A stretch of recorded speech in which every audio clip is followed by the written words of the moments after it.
बाकी तो सुकून घर की सफाई हो चुकी है, लेकिन हमारा जो मुर्गियों का डरबा है या बर्ड्स हट हम इसे कहते हैं, अब इसकी सफाई करनी वो यूँ है कि सैलाब के बाद ऐसी कचरा वगैरह हम इधर ही फेंकते रहे इसको, और उसके बाद जो है इस साइड ओह मच्छर इतना ज़्यादा है यार।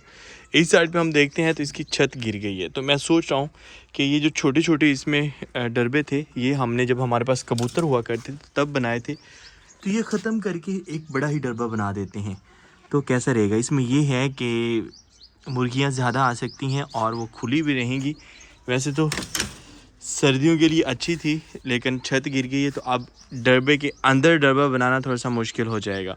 तो इस पे सोचा जा रहा है कि इसकी भी सफाई की जाए, और साथ साथ हम तकरीबन हर साल यहाँ पर सब्ज़ी लगा रहे होते हैं, और ये जगह अगर ग्रीन नहीं होगी तो हमारा सुकून घर की खूबसूरती जो है ना, वो उसको यूँ कह सकते हैं कि चार चांद नहीं लग सकते। तो यहाँ पर हमें सब्ज़ी उगानी है, लेकिन यहाँ से मिट्टी उठा के हमने जहाँ पर वो हमारी जो दीवारें फट गई थी या फिर थोड़ी बहुत ज़मीन जिस जगह से फटी थी वहाँ पर हमने वो मिट्टी दे दी थी, और फल से भाई आहिस्ता आहिस्ता बड़े होते जा रहे हैं। अब ये कौन सी मौसम के हैं इसकी समझ नहीं आ रही, लेकिन अल्हम्दुलिल्लाह अच्छे हो रहे हैं। और मैं सोच रहा हूँ कि अभी फालसों की कटाई करते हैं ताकि मज़ीद इसके तने मजबूत हो जाएं, जिस तरह से हमने मोरिंगा की भी कटाई करनी है। और यहाँ पर अब सोचा जा रहा है कि मिट्टी जो है वो बाहर से हम लेके आएँ और यहाँ पर डाल दें, और उसके बाद यहाँ पर सब्ज़ी लगाई जाएगी। यहाँ पर जो घर के इस्तेमाल की होगी वो इधर लगाएंगे। अस्सलाम वालेकुम, शुमेर ज़ादा एक नए व्लॉग के साथ आपको अपने चैनल पर खुशामदीद कहता हूँ। उम्मीद करता हूँ सब खैरियत से होंगे, और अगर आप मेरे चैनल पर नए हैं, चैनल अब तक सब्सक्राइब नहीं किया तो चैनल को सब्सक्राइब कर लें। पिछले कई दिनों से नाश्ता करने को दिल नहीं कर रहा था, खुसूसन तवे पे जो पराठा होता है ना वो खाने को दिल नहीं कर रहा था, क्योंकि मौसम अब तब्दील हो रहा है।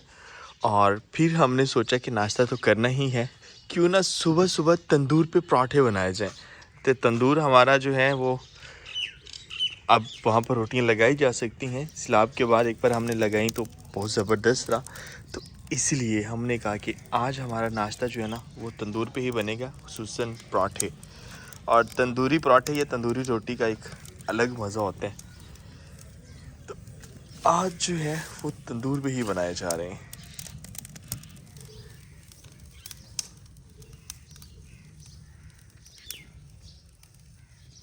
आज हमारे कुछ मेहमान आ रहे हैं, तो इसलिए हमने सोचा घर की प्रॉपर सफाई करनी चाहिए। और यहाँ पर जो जगह ख़राब हुई पड़ी हैं उनको भी ठीक कर लेते हैं।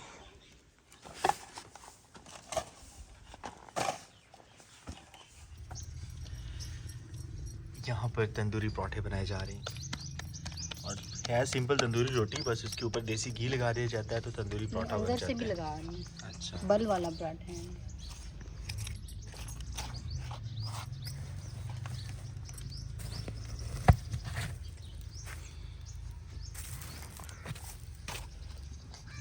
कुछ ऐसे बन रहे हैं तंदूरी पराठे। नाश्ता हमारा तैयार हो रहा है और हम वॉक के लिए निकल रहे हैं, और दूसरा ट्रैक्टर आया हुआ है जो हमने क्यारियाँ वगैरह बनानी थी वो बन रही हैं, तो वो भी देख के आते हैं। पहले वाले बेर तो ख़राब थे, अब वाले अच्छे हो रहे हैं, क्योंकि ये दोबारा से वो ले रहा है फूल।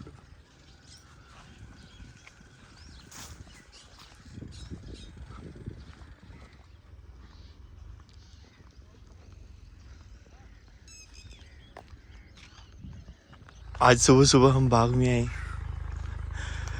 और हर टाइम की एक अलग रुत होती है। सुबह टाइम एक अलग सुकून, और शाम का एक अलग मंजर।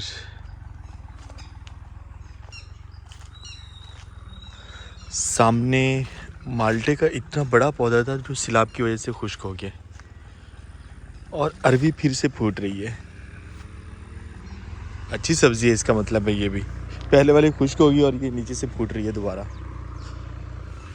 कुछ इस तरह से क्यारियाँ बन रही हैं, और यहाँ पर गाजरें काश्त करनी है हमने। ज़मीन इतनी अच्छी बन गई है।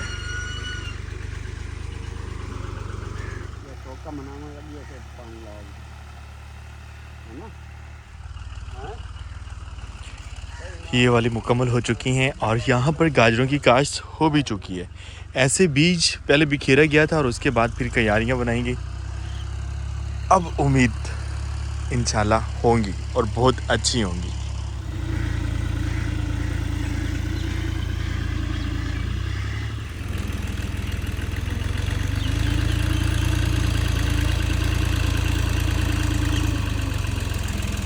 हमारी तकरीबन सारी सब्ज़ी जो है वो काश्त हो चुकी है, कुछ रहती है वो इंशाल्लाह 1-2 दिन में हम वो भी काश्त कर देंगे।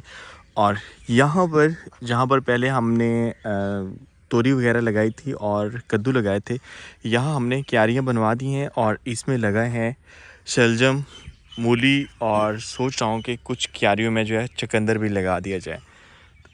ज़मीन अब अच्छी बन गई है, लेकिन अब की बार जहाँ जहाँ आम के पेड़ है वहाँ पर हमने बिल्कुल काश्त नहीं किया।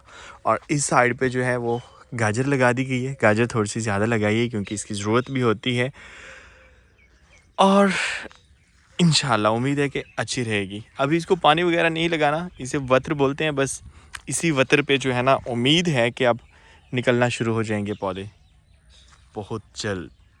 वापस चलते हैं, नाश्ता हमारा इंतज़ार कर रहा होगा क्योंकि नाश्ता नहीं किया था और सुबह सुबह ही हम इधर आ गए। क्यारियाँ बनने के बाद ज़मीन इतनी अच्छी लग रही है और जब यहाँ पर सब्ज़ सब्ज़ मूली और शलजम होंगे तो कितनी प्यारी लगेगी। सुबह सुबह शबनम है और कहते हैं कि शबनम पे चलना चाहिए, वो भी नंगे पाँव। लेकिन नंगे पाँव हम नहीं चल रहे, कहीं कोई सांप ना निकल आए। वेलकम बैक टू सुकून घर। आहिस्ता आहिस्ता मेरे गांव की बहारें फिर से वापस लौट रही हैं। हमारे सुकून घर की सफाई की है तो अब बहुत ही अच्छा लग रहा है।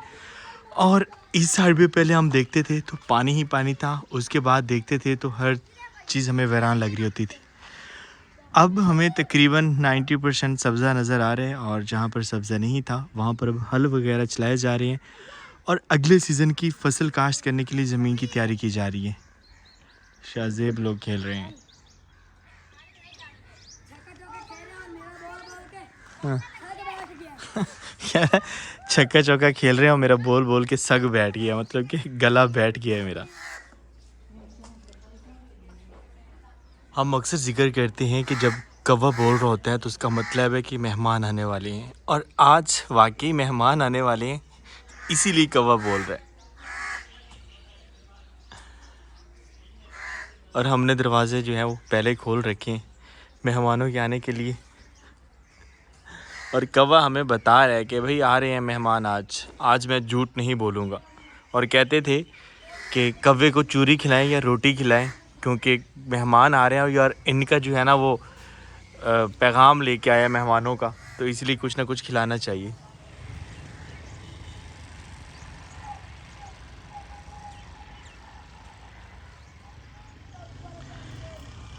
यहाँ पर हम देख रहे थे कि किचन का हम ऊपर ऊपर स्लिपाई करवा देंगे और ये ठीक हो जाएगा, लेकिन हम देखते हैं तो ये नीचे तक फटी है ज़मीन।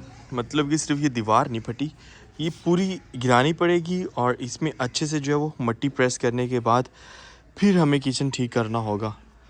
और इसके अलावा हमें और कोई जगह नज़र नहीं आ रही कि हम किचन बनाएं। मेरे ख्याल में यही जगह अच्छी है। और मैं सोच रहा था कि ये जो किचन के ऊपर वाला दरख्त है, इस साइड पे कुछ दरख्त हैं, अगर वो ज़्यादा बड़े हो जाते हैं तो ये कीकर के दरख्त हम निकाल देंगे ताकि कीकर के जो फूल वगैरह गिरते रहते हैं या पत्ते गिरते रहते हैं ये नहीं आएंगे जब खाना वगैरह बना रहे होंगे। सैलाब आने के बाद हमने अपने गांव की 2 साइडें विज़िट की और वो दोनों साइडें जो है वो काफ़ी ज़्यादा डैमेज थी और कुछ जगहों दरिया बह रहा था कटाव करके। और कहीं पे हमें खुशखबरी मिली कि दरिया वहाँ से काफ़ी दूर जा चुका था, लोगों की ज़मीनें निकल आई थी। तो आज हम तीसरी साइड पे जा रहे हैं जहाँ पर हम नहीं जा सके और हमें जाना चाहिए था। वो यूँ हुआ है कि जब हम सोशल वर्क कर रहे थे कि उस साइड के कुछ लोग आए, वो कहते हैं कि घर हमारे भी गिरे हैं, आपने इस साइड पे सर्वे ही नहीं किया। तो आज मैं जा रहा हूँ क्योंकि इंशाल्लाह हम फिर सोशल वर्क के लिए निकलने जा रहे हैं चंद दिन तक। और उसके लिए जो है एक बार फिर से हमें अपने गांव में सर्वे करना होगा। हमारे गांव में जो लोगों की ज़रूरियात होंगी वो इंशाल्लाह देखेंगे और उसके बाद फिर जो भी हमारा प्लान बनेगा, जो भी लाहे अमल बनेगा सोशल वर्क को लेके, वो हम करेंगे। और आज वैसे हम घूमने फिरने के लिए निकल रहे हैं अपने गांव की तीसरी साइड पे या जिस साइड पे दरिया बहता है। और काफ़ी बार हम जा चुके हैं। अगर उस जगह का हम देखते हैं तो जिस साइड पे मेरे दोस्त कैश लोगों की ज़मीनें हैं, हम उस साइड पे आज जा रहे हैं। तो निकलते हैं शाम होने से पहले पहले, क्योंकि उस साइड का सनसेट जो है वो बहुत खूबसूरत होता है। ये वाला फार्मूला लाजमी अमल करना होता है इस पर कि मोटरसाइकिल घर से बाहर आपने स्टार्ट करनी है। क्या कर रहे हो? आना है घूमने फिरने? ऐसे दरिया वाली साइड पे, वो इस साइड पे बुड है, वो देख के आते हैं उसमें कितना पानी और मछलियाँ वगैरह हैं या नहीं। हम एक काम करते हैं, क्या? हमें एक दो मैंगुनी उठा लूँ वहाँ पे लगा के। नहीं, अभी नहीं, वो बाद में लगाएंगे, अभी देख के आते हैं। सिर्फ दरवाज़ा खोलो।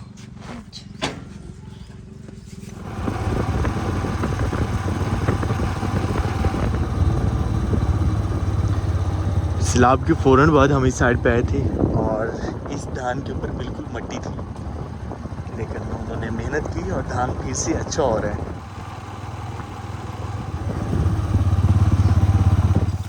और मरेंदी शासु मारेगी। जिस सैलाब है मैं जिला के निकल गया तुसी किधर गया है? ये वो जगह जहाँ पर खड़े होकर हम पानी देख रहे होते थे और यहाँ पर सारा पानी ही पानी था।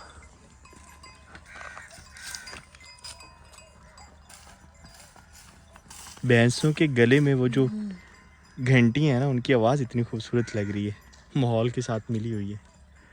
चलें शाजिब, चलें।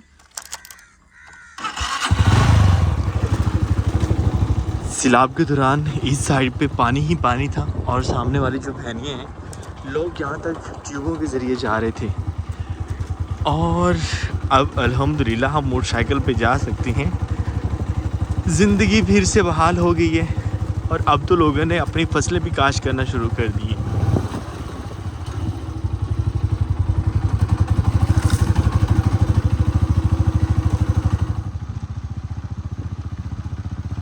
यहाँ से गुजर के हम दूसरी साइड पे जाते थे और इस साइड पे अभी भी पानी है, नहीं जा सकते आगे।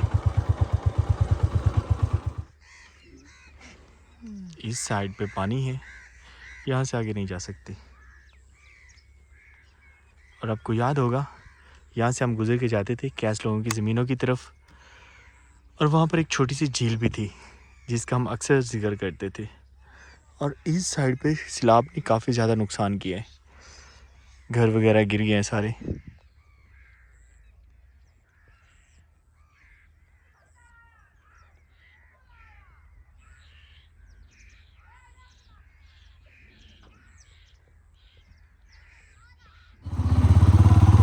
ये छोटा पानी, इसमें मछली नहीं होगी। यहाँ से आगे नहीं जा सकते, ये पानी मेरे ख्याल में ज़्यादा गहरा था इसलिए खुश्क नहीं हुआ। आगे सारी वापस जाना चाहिए हमें। दर दल दल। अच्छा।